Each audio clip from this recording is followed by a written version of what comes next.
So probably about 10 years ago, maybe less. Yeah, probably. Well, yeah, it was before 2011. My dad stopped drinking Coffee Mate or powdered coffee creamer in his coffee. He said, I just noticed, like, and he said it more than a couple times. And he has Parkinson's, and he just noticed certain foods fuck him up. And as I, with fibromyalgia or whatever, I would just think you're poisoning your immune system with garbage and vaccines and everything else. You build up this toxic shit in your body, and like gluten and all that, I really feel is just what happens when you ingest Roundup, and they just call it gluten sensitivity when it's really just pesticide side effects from going through your lower GI tract, which is a theory of mine. I'm not a doctor, but a friend of mine that I get my kratom from, she came over when the nerd was still living here, and he's got to be on top of everything. I like that. She brought Coffee Mate, and I said, oh, fuck yeah, and I go, yeah, my dad used to do that. So I had some, didn't think much of it.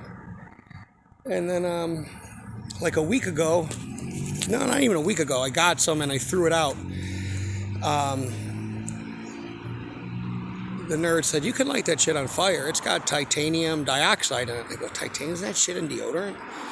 What the fuck would titanium need to be in coffee creamer? So if you want to be in a lot of pain, like I am now, I feel like I did a marathon with David Goggins, and every joint, muscle, my biceps, my lower back, just like it hurts when I eat Little Caesars pizza.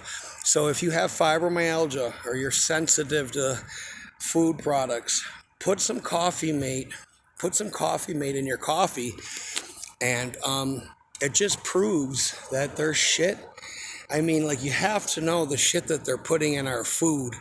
You can eat food. I opened up a can of tuna that I found at the store from like 2013 or 14 behind a shelf, like crushed into the drywall. I opened it up and smelled it, and the shit was still good. So there's no way that we're, I don't know, man. I try to tell people, like, your diet is a big part. Your diet is a big part of the reason why you're in pain. Sugar, carbs, these fucking things they put in. I mean, what about the things that they're not even telling you that they put in our food that we don't even know about? It's like in the UFC, you can't test for steroids that you don't know about because they're not on the sheet. You know what I mean? They're not even, on the record, So what about the shit that's not on the record that we're eating? You know what I mean?